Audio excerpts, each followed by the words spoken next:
Welcome to A Voice for All. I am your host, Jamila Gamble, and if it's your first time tuning in, I'm so glad you are here. Just so you know, A Voice for All is the only show on Rogers TV that proudly promotes disability awareness and education right here in the Peel region, so yay for us. And if you didn't know, it is season 5. We are still here, and we are not done anytime soon. So for those of you who know my personal background, during the day, I am an educator. I would love to teach. I've been doing it for 5 years, and I decided to bring on some of my peeps, Chris and Karen. How are you doing? Good. How you really doing? The reason why I brought on Chris and Karen is because they have a very unique role. By day, they are advocating for our Peel students, your children. They're on the front line, they're with them. And then you think at 3:45, they just get into the car and they're like, woo, peace out, I'm done. No, they're not. They go home and they have children who they also have to advocate for. So we are focusing on the interesting dynamic of advocating for other people's kids during the day and then going home and having enough energy to do it for your children. So welcome, guys. I'm really glad to have you on. Thank you. And again, like I said in the intro, you have a very interesting perspective on things of self-advocating for your kids. And then during the day, Karen, describe your role. Who are you during the day? During the day, like Chris, I'm with the intensive support team for the Peel board. And what we do is we add to the capacity building within the schools. So when the schools have kind of exhausted their in-school supports, Yes. they will request our support. So we'll go in with our teaching partner and help offer some strategies to improve the children's day. Which is quite a heavy load because I've seen some of the kids that we call you guys for. But tell me about your daughter. Then when I finish my day at work, I get to head home to my 2 children. Maitland is my little one who has some special needs. Sweet as could be, but keeps us on our toes.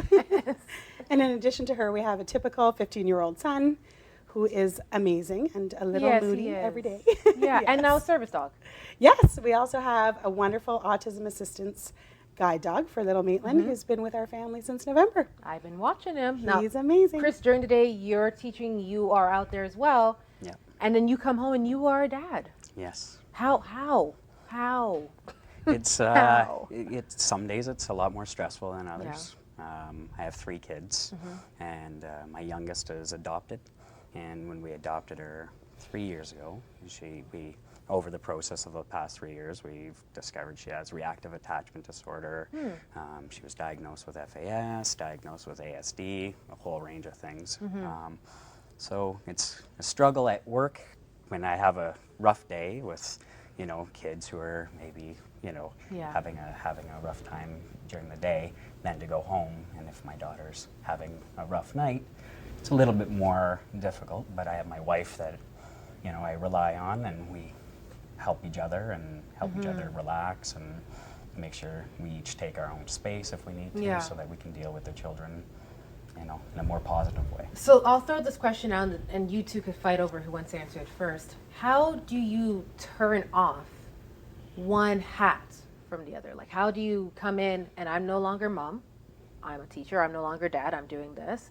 And then when you go home, how do you leave what happened at school and then focus? Like, I'm trying to imagine it and I can't. That's why I have you guys here.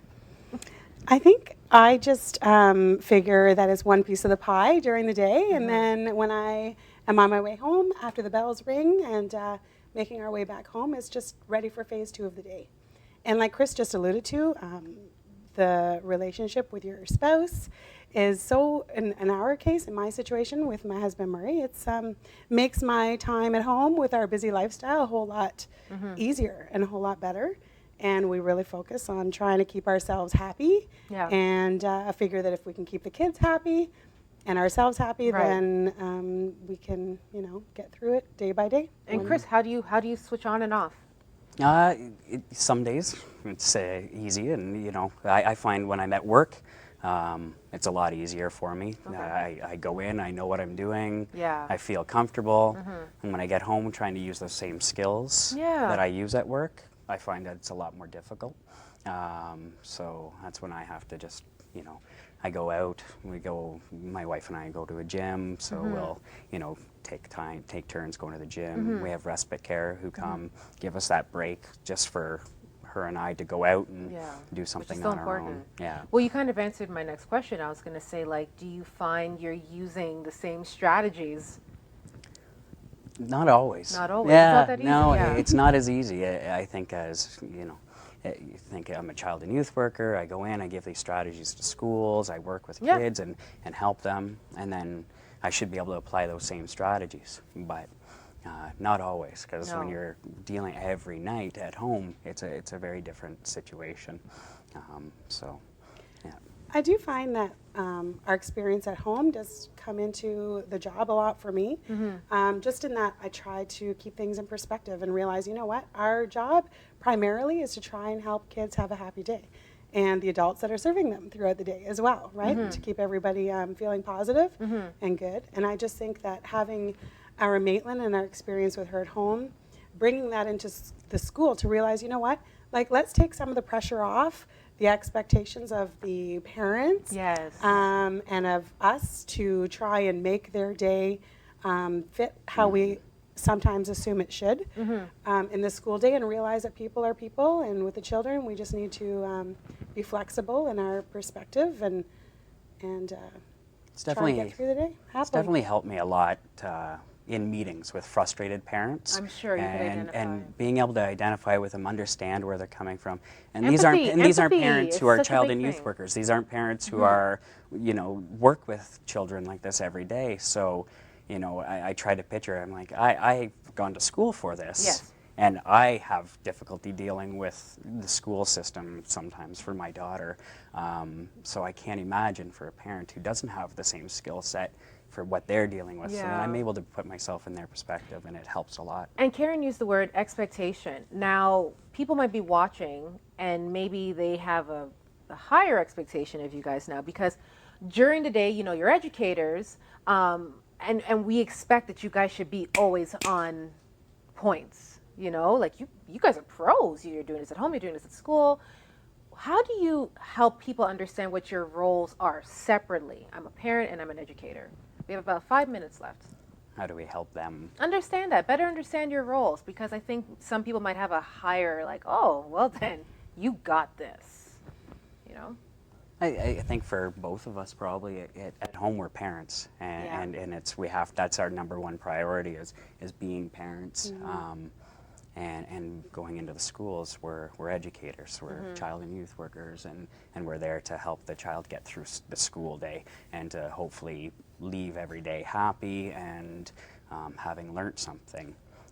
Whereas when we're at home, it's a different situation. We're teaching them the life skills for living at, being able to get up every day and brush your teeth and make, have dinner and make your bed and get dressed and stuff like that. So, but speaking on the parent side of things, do you find that there's a lot of support and services out there for parents like yourselves? I think we've had different experiences. Yeah. Yeah. I think Karen has. I think with Maitland, given her plethora of needs, she, with her ASD diagnosis, and then she also has atastic cerebral palsy diagnosis, global developmental disabilities, and we're just in the process of exploring more with genetic testing to see where things are at. But I really think that we just try to realize that one day at a time we'll get through it. And speaking of the one day at a time, before we end the interview, what words of advice would you have for parents out there, besides having a nice bottle of wine? What advice would you have for them to keep that momentum up, to keep going? Well, I think that there's a motto that I gave you that maybe is being shared on the show. I'm not too sure. But my real view is keep it simple, sunshine, and one day at a time. And to realize that our children, like each of us, are individual and unique, and whatever we can do to try and make each day a little bit easier and a little bit brighter, not only for us, but in the school system, recognizing that children with special needs do require a lot of extra attention, energy, enthusiasm, patience, and positivity. So to realize that if we can keep it simple Yeah. and not feel that you have to make all the changes, and as a parent, not to, you know, be the best parent. That's Just do right. the best that we can. And focus on those Yeah, and positive I was going to say, days, as a you know? dad, for the dads out there, we have about 2 minutes left. As a dad, what words do you have for the dads out there? Because I know moms take on a lot, but like, I try to focus on the positive days, the days that, you know, we had really good days, where we've had a lot of fun, where things went well. Yeah. Those are the days I try to remember and keep those in the back of my head all the time, and use those for those days where I'm struggling and my daughter's struggling, and, you know, we're having those issues at home.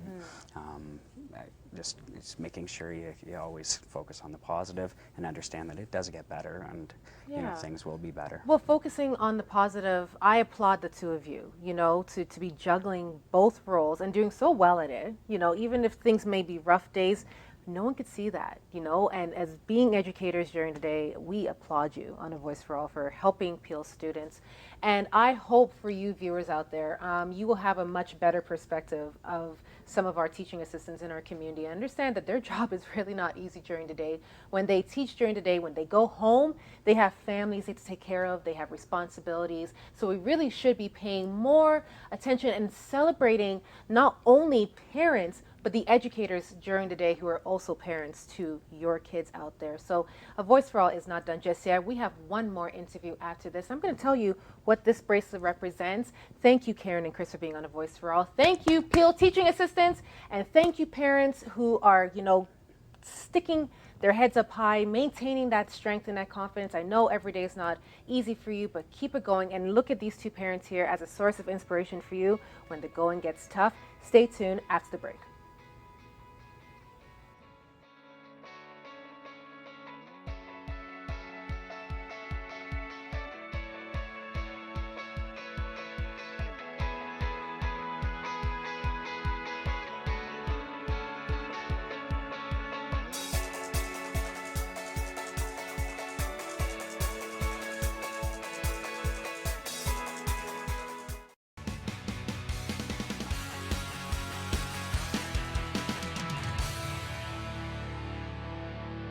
Welcome back to A Voice for All. I'm your host, Jameela Gamble, and I trust that while you're watching this episode, you are following me on social media at Miss Jam, PCCS, Facebook.com/Miss Jam Gamble, and MissJam.ca, Jams and everything. I'm just that sweet. Got that all out. And by the way, this is season 5. Yay. So I have two lovely ladies. We're not doing a fashion segment. Don't get it wrong. I have Chantel from Autism Canada and Connie from Number 72 Jewelry, who I am wearing right now. Do you see this? Can we zoom in? No? Someone zoom in? No? Okay, fine. Chantel and Connie, how are you guys feeling? Wonderful. Great, thanks. Welcome to A Voice for All. I'm so glad to have you here. And this is a very interesting relationship between the two of you, which I don't want to go into just yet. Right. I'm going to do a nice little classy segue. But Chantel, tell me how you got involved into Autism Canada. Well, Autism Canada was instrumental for my brothers who were diagnosed on the spectrum. They provided wonderful resources, and coming from a board of 13 out of 15 of the board members actually are all parents of children Wow. with autism. So at that time, you know, they helped to guide my parents to find a direction that worked for my brothers. And then I got into marketing for their annual conference, which changes location every year. This year it's in Halifax. And then just this May, I took on the ambassador position, and it's been wonderful. You're doing everything, pretty much. Oh, it's been a nice But mixture. you're doing such a good job with it, though, because I see how, you know, the social media is run on Autism Canada, and there's so much information and support. I love the family support. In terms of what you guys are currently doing, tell me some of the exciting things you guys have coming up. So like I said, we have our annual conference in Halifax the end of Wow. September. The end of August, we have an adult conference, which is being organized by adults on the spectrum. Nice. And we're very proud of our Asd Advisory Committee. We have over 40 applicants who have submitted their papers, and they're all adults on the autism spectrum who want to volunteer their time. We recently opened a Facebook group called Asd Central, Okay. which is it's a closed group. It's a safe environment for adults to share, ask questions, get advice, and they're creating their own community. And it's safe. You know, they all share similar experiences. Right. but they're all going through it together, and they really guide a lot of our projects and initiatives, and we're so thankful because you have to have collaboration with the people that you're advocating for. Because Absolutely. without it, who are we really speaking for? Let's not talk about who doesn't speak for people. You know who you are. But yes. And collaboration. I love that you use that word because this is what this is. This is the collaboration. Now, Konnie, you are a prime example of something I've always been preaching, that you don't have to have a relative or know someone personally or work in the field to understand autism awareness and understand the importance of being an ally and promoting it. How did this come to be? Well, one of my really close friends is actually on the spectrum. And I felt like I needed, with my company, Number 72 Jewelry, I needed a way to advocate and help as much as I could within my business. So I designed a puzzle pendant, which is carried by Autism Canada, and 50% of the sales of all my sales from my puzzle pendant necklace goes directly to Autism Canada. And that was my way of giving back to giving the small part that I could do. This is what I felt was the way of giving back. So But I have to doing my correct you business. though. I don't like the fact that you use the word small. Oh, well. It's your part. It's my part. Regardless Yeah, it if is it's a a part. big, small, medium, whatever, you're doing something. And Absolutely. that's exactly what I'm sure groups like Autism Canada want. They want Absolutely. people to just do something, whether Right. it's spreading the word, coming to events, sharing things. Like that's what's Exactly. important. And I love that you chose to do it using your passion Absolutely. to help a group. Now, how has your relationship with Konnie kind of helped Autism Canada? Well, starting in the fall, Konnie and I connected, and it was just so wonderful because as soon as I picked up the phone, Konnie just has a warm, welcoming, inviting Yes. presence over the phone. Yes, she does. Yeah. And sharing her personal story and having a connection to someone on the spectrum, and just with her explaining how that inspired her to want to make a collection. An autism awareness puzzle collection is what it's called on your Yeah, website. it is a puzzle. And just within the first 2 months, over $800 were raised from Yeah. these sales. Yeah. I'm And it's been wearing wonderful. I'm wearing one. It's a baby size because my wrists are really, really tiny. But what I love about it is that it's simple, it's fresh, and the message is right there. Yeah. It says I'm supporting autism. I'm getting that word out there. I'm showing people that I love and I care for somebody with autism. And it's fashionable. It's fun. It is. goes to my Gotta whole have look. that. Yeah. It is. And the exciting thing, too, is that World Autism Awareness Day is coming up on April 2nd. True. And just throughout the month of April, there are a lot of schools and communities and workplaces that are really wanting to raise autism awareness and acceptance. We have to add that acceptance part in there, Acceptance is so big. too. So whether it's a T-shirt or jewelry, we Yeah. really want to promote the jewelry. what we've been doing. And it's wonderful to see people wearing it and just spreading it, asking questions. Now, I'm sure people always wonder, where do proceeds go? What do the proceeds do? In terms of Autism Canada, how do you guys use your funding? Absolutely. So there's, being at the national level, there's several initiatives that we take. So the majority of our donations go towards our family support and resource program. Love it. So 24 hours a day, you could literally call our home office line and someone will pick up. We have someone who... 24 hours a day. You know what? Our executive director, Lori, we all work from our individual homes. And so that is her line. And she honestly never stops. This is her passion. She has a son on the spectrum. Wow. And this line, is open for anyone. Anyone, if a parent just received a diagnosis, someone on the spectrum who would like resources, whether they're transitional resources, after school, or just someone wanting to make a difference. And we don't put a time limit on this conversation. Yeah. You're already calling whenever you want. Exactly. Yeah. So we're there for them. However long the conversation is, we want to redirect them to resources online. So that's one area. We also have our Asd Advisory Committee. We run a provincial and territorial council where we unite autism organizations across Canada. So Autism fantastic. Ontario, Yeah. Autism Manitoba, and we gathered all of them in Toronto, actually in November, for a big board meeting. Fantastic. And what we did is we spent 2 days together to share the best practices across the country. Nice. Where are the gaps? That's collaboration. What do we need? And that's what we value. We value collaboration. So as well as our annual conference, we have an Autism Junction service on our website where service providers can upload the service they provide for families, whether it's service dogs, dentists, How nifty is behaviorists. that? So Yeah. there's so many So many. resources out there for families, and especially for families who are just getting into the game Absolutely. and you don't know where to look. You guys have everything. Konnie, for you just getting involved with Autism Canada, what have you learned about autism? Well, I'd like to say first, one of the reasons I decided to work specifically with Autism Canada was because exactly what she just said. I love the fact that whatever I make or donate or whatever, I can clearly see where it's going. Absolutely. And that for me is really important. That is key number one. So that's one of the main reasons. But I've learned so much in terms of where not being so maybe judging so quickly. That's something that for me, instead of saying, oh, well, what's the matter with that person? I maybe step back a little and go, I don't know maybe it's something. Maybe I'm not so quick to be like, something's going on there. I don't understand. Like, just kind of. Which happens so much with adults. And right, we were just talking about that. And so now I'm just able to just kind of go, okay, you don't know exactly what's happening. So just kind of step back. And so that's one of the main things that I've learned, and everything, it's not always on the surface. You don't know what somebody, if they're on the spectrum, you don't know really. No. So it's It's always just time. it's that empathy piece.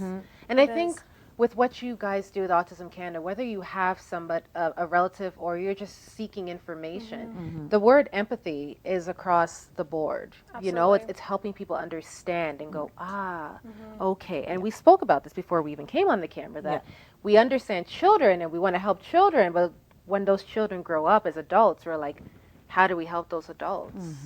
So what's the last thing that you want people to know about Autism Canada, and what can they do to support you guys? So I would like people to know that, our tagline is see the spectrum differently. And there are 4 subpoints to that. We want to see the potential in people with autism. We want to see all behavior as a form of communication. Yes. We want to see the opportunities to collaborate with people. And we also want to see the person as an individual first. Sure, autism contributes wonderful qualities to the individual, but there's so much more to the person. Just like if I have certain tendencies that make me unique, we're all so unique, and embracing those qualities is super important. So that being said, that's really the take home in terms of our values and our ideology. But in terms of getting involved, people can email me, Chantal@autismcanada.org. Go to the website, host an event, a fundraiser. Schools who are looking to get involved, I'm attending a few assemblies for students. So it's wonderful because we really need to educate our youth and help, empower one another. Really build up the respect in the classroom. Help teachers who maybe aren't as familiar with it. Absolutely. Help parents and other community members. So hosting an event, getting involved, attending a conference. There's so many ways. Read up about treatments on the website, or so many things to do. And I have to give you both kudos. Again, like right now, my kudos are being thrown at Konnie because Konnie does not have a relative. She's not a parent. She saw an area where she could help, and that's what Autism Canada is looking for. They're looking for allies. You don't have to have that direct connection to be a reason. They want you to have a heart, and they want you to have that desire to help people. So ladies, thank you so much for being on this episode of Voice for All. This was another fantastic interview. It's the first time having Autism Canada, and I absolutely loved it. I hope you learned something. And if you want to connect with either of these ladies, information is below. If you want to order your own bracelet or maybe some additional pieces, make sure you follow Konnie. Get in touch with her. These pieces are absolutely stunning, and I'm so glad I'm rocking my own little autism piece. I hope you guys loved this week of A Voice for All, and I will catch you guys next week. Don't forget to stay connected at Ms. Jan PCCS and follow at Rogers TV Peel for constant updates on A Voice for All. Take care, guys. See you next week.